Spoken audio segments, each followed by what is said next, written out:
Hey guys, it's your pal Victor here from Cult Classics and Cult Following. We're kicking off our Sundance 2021 coverage tonight, and the first movie we're reviewing just finished up about a half hour ago, and it's called Censor, and it is the first a day one premiere in the midnight track next, and it was directed by Prano Bailey-Bond, and here's a description from the website. Censor, film censor Enid takes pride in her meticulous work guarding unsuspecting audiences from the deleterious effects of watching the gore-filled decapitations and eye gougings she pours over.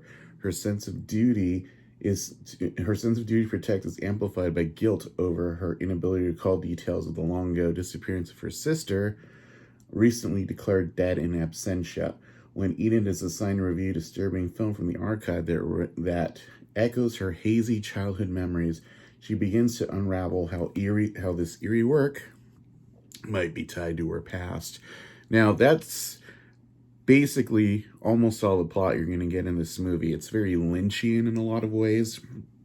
The director, Prano Bailey-Bond, took a lot of inspiration from these video nasty films from the 80s. And if you don't know what that is, in the 1980s, England had its own board where, horror movies that were brought to England to be released on home video had to go to a censor board. And if they were rated X for gore or whatnot, they were censored and declared video nasties were illegal to show or distribute in the country. It's sort of a moral panic, situation. The idea that seeing violent movies might inspire violent crime, sort of like in the 90s, the idea that violent video games like Mortal Kombat would cause kids to, go out and, rip out people's spines or, tear off their face and blow fire, fatality, flawless victory kind of shit. Enid, who's played by actress Niamh Algar, she's the main censor in question, and just from the beginning of the movie, you can tell she's very put upon. She's very dedicated to her job. Like, she wants to declare things video nasties right away, while her coworkers are kind of like, are mansplaining to her. Well, this isn't that different from Shakespeare. If a little intestines hanging here makes it that much more obvious that it's fake, you should let that slide.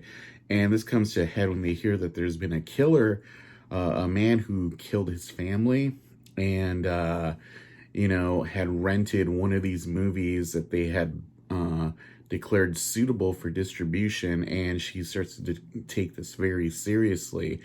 And as this happens, she has dinner with her family, and that's when her parents kind of say, look, your sister disappeared years ago, and just because we're older and for our sake and peace of mind, we're going to have her declared dead rather than hold on to this false hope. And sort of these things start to build and build. She thinks she starts seeing her sister as people walking down the street, and she watches this film called Don't Go Into the Church, where she starts to become convinced that this actress might be her sister. And then especially once she sees this film, that kind of reminds her of the hazy details of how her sister disappeared. And that's also kind of a sly jab at the idea of recovered memories, which was also very popular in the satanic panic 1980s. Recovered memories, there was satanic things going on, children were abused, and this is kind of like what this is, wink wink homage to. But as this happens, she starts to become obsessed with films by this filmmaker Frederick North, and we start to wonder, well, is she really pursuing this, or is she becoming dissociative? There's a line that starts to blur between what is her real life and what is the white noise of her being way too into her job. In a way, it sort of turns into this crusade, not dissimilar actually to Saint Maud.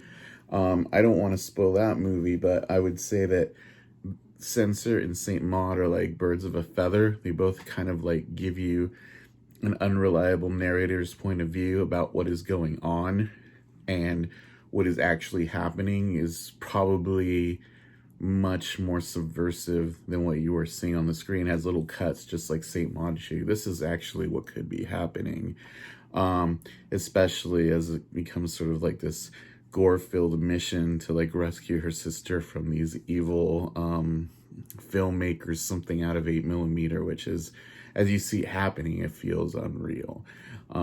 But if in that sense, it's a very Lynchian movie. It does feel like Twin Peaks in that regard, you know, like trying to uncover the mystery of what happened to this girl. Can she be saved? Is she saving her? What's going on? And it's a really interesting movie. The visuals and sound design are really cool. I heard somebody say it's like Barbarian sound system, which also kind of played on that idea of video nasties, but with a supernatural edge. I don't see that. I would see this more as like an homage to like giallo films, especially like Suspiria or Let's Scare Jessica to Death, like you know, that kind of film. If you are into like The Church by Michelle Soavi, or like you know, Suspiria, or films like that, like, you know, Italian giallo mysteries, or Tenebrae especially, because there's stuff in here that is like straight up homage to Tenebrae that I think is really cool. You should make a point to check this out. I think there might be a second screening if you go to the Sundance site and see if you can get in on that. If you're a festival holder, you should be able to watch this film as part of a 24-hour viewing period all of tomorrow, and I would suggest checking that out. But yeah, Censor, I can't say enough good stuff about it. For being the first premiere I've watched. There's some other movies I've seen already that you're going to see reviews for later, but this is my favorite movie I've seen thus far at this point.